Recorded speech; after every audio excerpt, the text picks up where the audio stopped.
Hi. Welcome to the review of the second session of our Bible study, the 6-month rule. Paul gives us some very specific directions regarding the focus of our attention and what it should be. He tells us in chapter 4 of Philippians, verses 8 and 9, finally, brothers, whatever is true, whatever is honorable, whatever is just, whatever is pure, whatever is lovely, whatever is commendable, if there is any moral excellence, and if there is any praise, dwell on these things. During our time in session 2, we had some conversations to help us understand a little bit about what Paul meant and why it's important. We used a story about two travelers and a farmer. The story goes something like this. A farmer is out working in the field, and the first traveler comes by and says, "Excuse me, sir, I'm leaving the first town and moving to this next town. Can you tell me a little bit about the people that I'll find in that next town?" And the farmer responds with a question. "Well, what were the people like in the town that you're leaving?" And the first traveler goes on to say how despicable and how he doesn't like the people at the previous town. The farmer tells the first traveler, "Well, when you get to that next town, you'll find those people to be the same." A little while later, same farmer, same road, second traveler, heading to the same town, interrupts the farmer and says, "Excuse me, sir, can you describe the people that I'll find at the next town?" And once again, the farmer responds with the question, "Well, what were the people like in the town that you're leaving?" The second traveler describes the honesty, the great people in the previous town. And the farmer once again responds, "Well, when you get to the next town, those are the kind of people you'll find." We combined that story with the poem "Which Are You" by Ella Wheeler Wilcox, in which she lays out the concept that in the world today there are just two kinds of people, and talks about good people and bad people.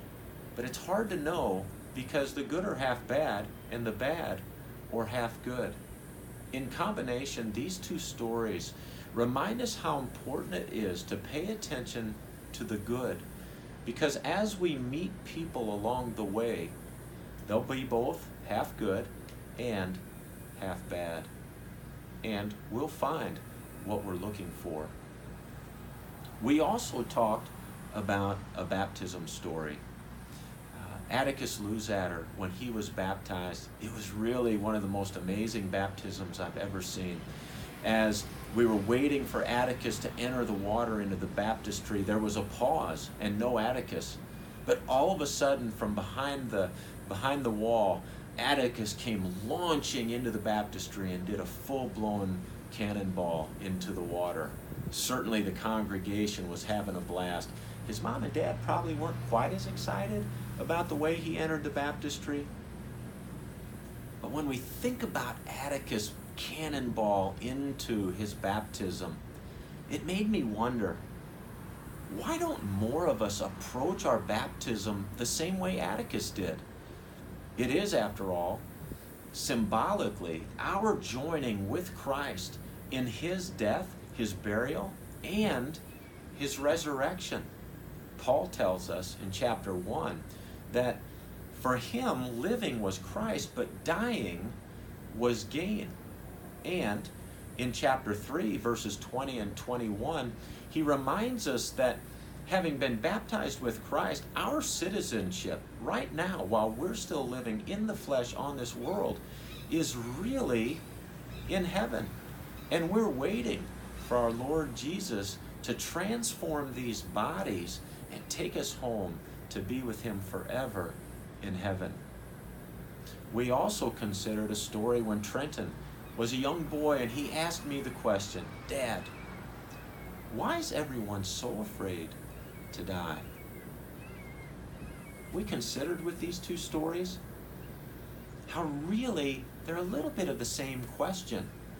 Why aren't we more eager to jump into the grave with Jesus, knowing what comes after? And why are we so reluctant or hesitant to do that very same thing?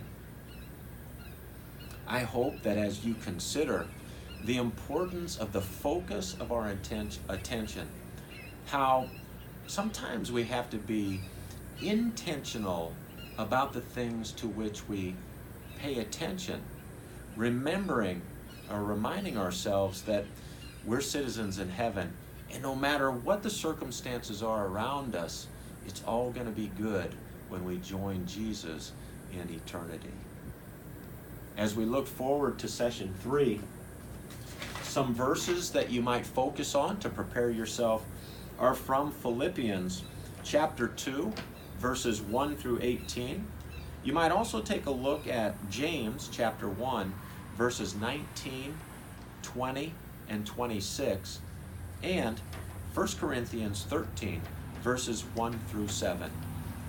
Have a great week, and I hope to see you at session 3 of the 6-month rule.